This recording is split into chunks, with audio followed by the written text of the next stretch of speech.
Panther suit didn't have that rebound technology on there that absorbed extra energy. That was dope. Yeah, it was. Or you look at even from there was a scene in there where I believe it was Ross who was flying. He was doing kind of a simulation, flying the fighter aircraft. That stuff that she's put together. She's the head of the Wakanda design group. So everything that's tech, everything that's being used from vibranium. Yeah. Spit it out, Smith. Everything from there to the flower to just every single thing that touched Wakanda, it went through her or went through her department. So I kind of look at her as, despite her being, a central figure, I also kind of feel like she was underrated because you look at what happened with T'Challa. There's no way he survives without her assistance. You look at Killmonger.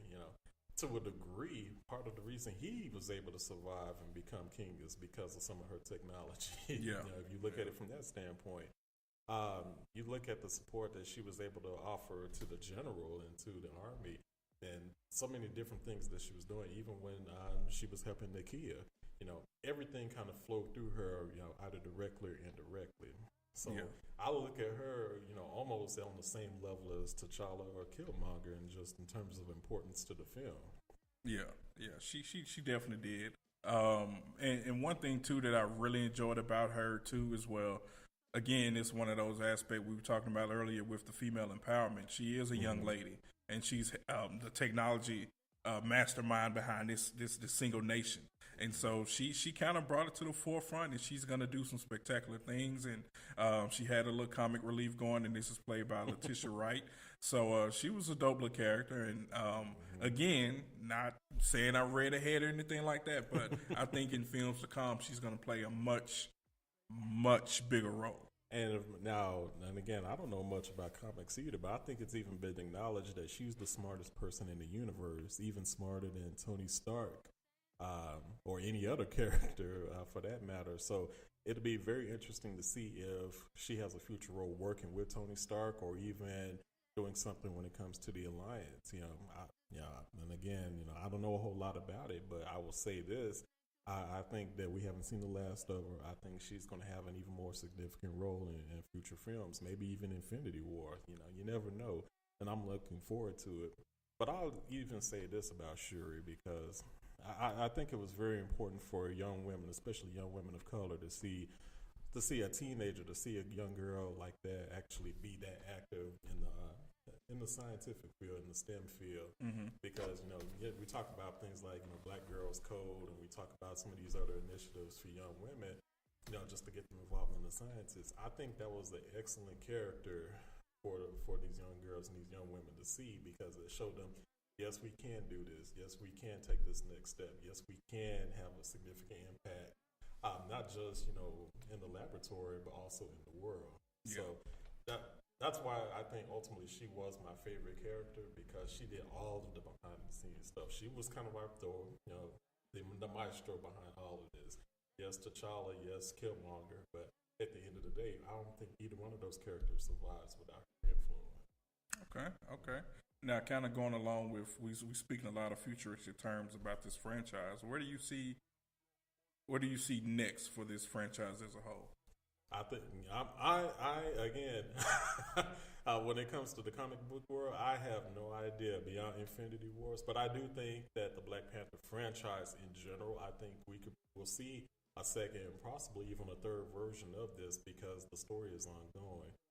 My understanding is that Black Panther started in 1961. I may be off on my year here. So the untold stories that are going on around with this particular character, with this particular part of the franchise, I think the sky's the limit. And I think you have a creative director like Ryan Coogler who can take the history of this particular character and this particular part of the Marvel Universe and expand upon it in such a way that Black Panther will be as well known and as well liked and as well respected as a Captain America or Iron Man or any other character in Marvel. So the sky's the limit.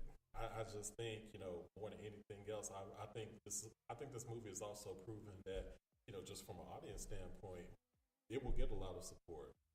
This had a $200 million budget, highest ever for a Black director in Hollywood history.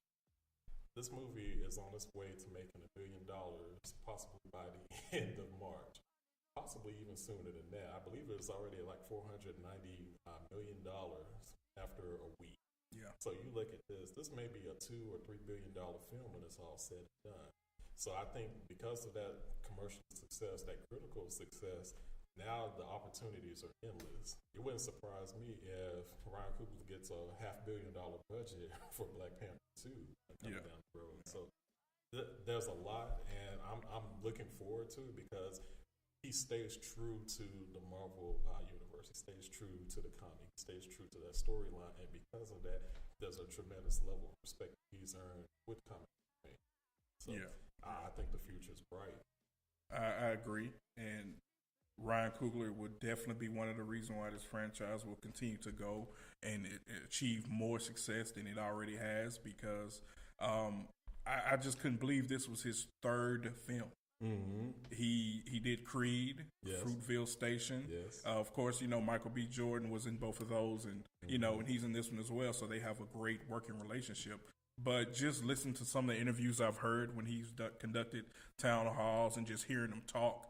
Ryan Coogler, and this is not a negative statement, but he's a hood guy. He's not trying to talk professional. Mm-hmm. He's just going to talk like he talks. And so to see that, people say to us, shit, this dude, he did it. You know what I'm saying? He did. And he's just 31 years old. Mm-hmm. And so they entrusted him with that much money. They've gotten their return on investment so far. And I think Ryan, he's just going to, amp it up and keep going. He's just one of those guys, a young director. I think his next project was slated as Creed 2. We're going to see a lot from him. I think he's gotten a little taste of how powerful he was behind the scenes and his decision making and his writing and his due diligence to make this the best film he could make. It is going to pay off. And I do believe that as long as he's behind those lenses, this is just going to get bigger. Absolutely. What do you think this movie means for Chadwick Boseman? Is he the new Denzel, or is he just Chad? I think, and this is no disrespect to Denzel, but Chad is in a whole different plane. I'm gonna say it. I'm gonna say it. No. One thing about Chad, and you can fact check me, y'all, if y'all can hit me up and let me know if you disagree. But a lot of the roles that he's played in the past, he's played historical figures. Jackie Robinson, James Brown, Thurgood Marshall. So he's kind of used to, taking, these true people who've had these real life stories and kind of making it his own. Chadwick is definitely he's a hard worker, and I think this is the antithesis of his career, because he's just really starting. I think he's like 41, 42. So he's not even that old. I think he in his 40s though. But he's been in the movie game for a while, but I think the world is really, really starting to take notice. And one thing that he said in one of his interviews was, of course, this is probably one of the most fulfilling roles he's played, physically taxing as well. I think he said the most taxing prior to this was James Brown, with all that damn dancing and screaming and shit at the same time. But in this one, he does it a little differently. But I think he's going to be one of those who, he wants to embrace this role and run with it, but he's also strike me as the type as, I want to do something different. I want to show that I can be Black Panther, but I can be this evil character or this comedic character. So I think Chadwick Boseman is playing in a totally different plane than Denzel. Denzel, he had his roles. Of course, he broke out with Training Day. That kind of was the opposite of shit he's done in the past, but King Kong ain't got nothing on me. Shut up, Smith. Anyway. He is 40. Okay. He's 40 years old. Okay. So he still got he's still a young guy, and he still got a lot of energy, and I think deals are going to be coming his way left and right. And again, one thing too, listen to interviews with not only the rest of the cast, but him, but he's so humble. Mm-hmm. That's one thing I enjoy about people, no matter if you're in the spotlight, you're a celebrity, an athlete. If you still have that humility to you, that just makes you a better star in my book. And he has that. Just a guy from South Carolina, playing these different roles. And again, he's put himself to say that if I can do it, you can do it too. And so Chadwick Boseman, he's definitely A-list in my book. Let me ask you this. Now, I said this isn't as easy as it sounds. What character, or I should say, what actor or actress raised their profile the most after this film? Who is like the breakout star out of all of this? That's a tough one. Well, goddamn it, I need a tough answer. Oh, shit. That's why I put you on the spot. You did put me on the spot. Again, just from a contrast of what he's done, I'm gonna have to roll with Michael B. Jordan. Okay. In past roles, he's been a superhero. He's been a good guy. I think his first technical hero movie was The Chronicle. I think that came out in like 2010 or 11. It did okay. It was just one of those movies that, he kind of cut his teeth with. And he kind of elevated his profile. Again, he's another one who's humble. He's cool, and he just wanted to try something different. He's in shape. He went hard getting in shape to, fit the cast of Eric Killmonger. Mm-hmm. He said one of the things he did was he did kind of read some of the comics or some of the rivalries between Panther and Killmonger, and he wanted to stick true to that, but he wanted to put his own spin to it. Yeah. And I think people seeing him in that bad guy role was something completely different than what he did. Mm-hmm. And so that just kind of, shot him into a whole new tier. What about you? You know what? I'm actually going to have a tie behind this. Now, you've heard me gush so much about Letitia Wright and her character with Shuri. I think she's the breakout star. But I think there's another one who's going to be a breakout star, and it's going to be Winston Duke. Okay. And I'm going to tell you why. Our production manager, she just got so excited when he said that. Yep, because listen, Winston Duke, man, pretty much got a whole lot of panties wet, man, in this movie, man. Look, let's just keep it 100 though, because when he was doing his thing and just barking and all of that, they were just losing their minds. But I think he had such a commanding presence in that movie. Just from being a leader, he had that presence. Women are into the beards and all that, but they love the commanding presence of him. But just his impact and the few lines that he did have within that film, it kind of portrayed him as being this strong leader, this strong silent type leader. Mm-hmm. And I think a lot of women really were drawn to him. Especially it's funny because sitting in the movie, all of them, they were like, oh my God.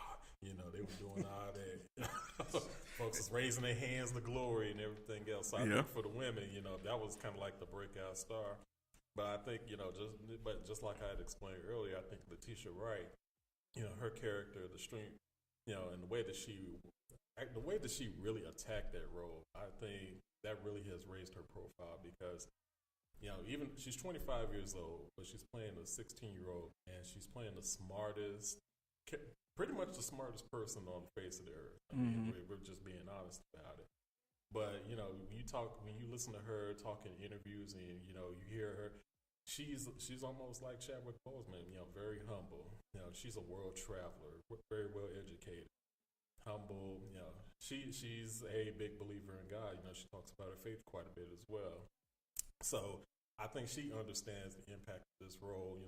Not just for herself, but the impact that it's had on the millions of people who have viewed this movie so far, the millions more who will be viewing this movie over the next coming weeks and months. So I'm kind of putting them in a tie for different reasons, but both of them having, a really big impact. And I think there's, when we talk about the legends, we're talking about Forrest Whitaker, we're talking about Angela Bassett, just off of GP, they've earned that respect, for many roles that they've had over the years. Chadwick Boseman, that quiet strength, that quiet dignity that he shows in that role. Michael B. Jordan, who put all of his energy into, you could feel it. When he was expressing his anger and he expressed his feelings, you could feel that come through the screen. Yep. That's the mark of a great actor. Not just a good one, but a great one. Yeah. But I would tell you too, yo. So Denai Guerrera,